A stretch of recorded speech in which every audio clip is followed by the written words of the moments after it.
Hello, and thank you for your interest in our research. Competitive dynamics theory relies quite heavily on the awareness motivation capability framework, which states that firms will engage with each other competitively when they are aware of a threat or opportunity to strike and when they have the motivation and capability to engage. While studies on the motivation and capability expand and proliferate, research on the awareness construct is lacking. This is a problem because though companies are clearly aware of their direct rivals, after all, they already compete with them regularly, there is no clarity at all on how to spot and identify, or better yet, how to become aware of indirect rivals, meaning those who are not yet your rivals today but could become so tomorrow. Also, is it true that the enemy of your enemy is your friend? Or how far down the line, second-degree indirect competitors, third, fourth, fifth, and so on, or how far should you expand your awareness to? Put more bluntly, in the absence of our study, the awareness construct is reactive, narrow in scope, and non-predictive.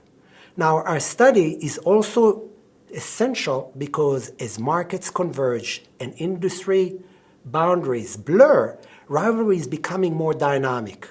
But if we don't develop an equally vigorous and dynamic or more predictive awareness mechanism, then even the most motivated and capable firms will find themselves surprised and unready to engage. Our study is important for scholars for sure, but it also brings tremendous utility to managers as well. For example, a century ago, railroad barons focused their awareness on direct rivals, other railway companies. And as a result, they were totally blindsided by indirect competitors, namely automakers. Of course, car makers never expected to compete with IT companies or battery companies.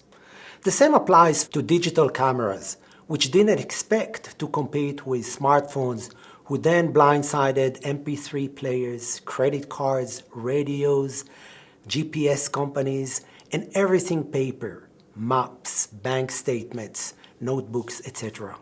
So just as the steam engine wasn't invented by the sailing industry, and the airplane wasn't invented by the automakers, the smartphone wasn't invented by AT&T.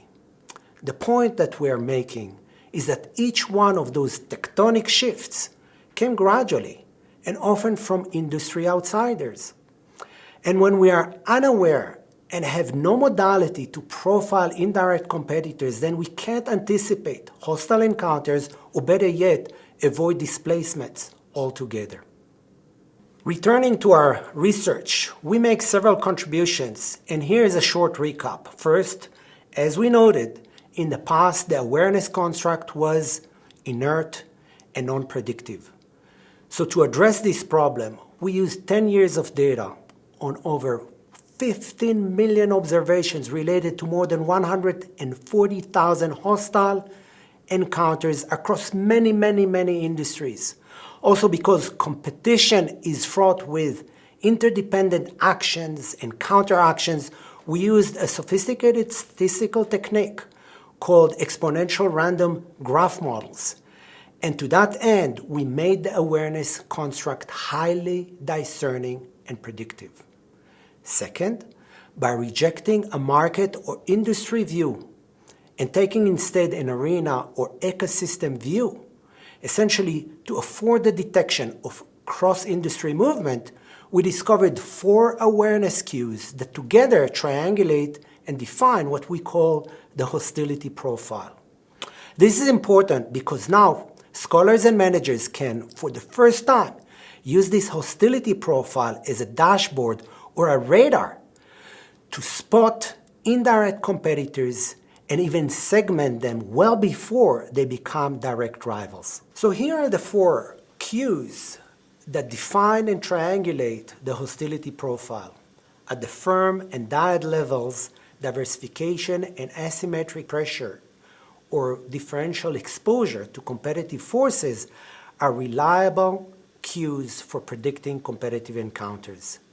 And at the network level, convergence is also a very reliable cue. And the degree of separation among indirect competitors define the outer bound of the hostility profile. So remember the doctrine that the enemy of your enemy is your friend? Well, we show that the enemy of your enemy is often your enemy. And the enemy of your enemy's enemy can still be your enemy. But the enemy of your fourth degree indirect enemy and beyond is rarely your enemy. Here's another way of saying it. Direct rivals and second and third degree indirect competitors merit your awareness. More distant players do not.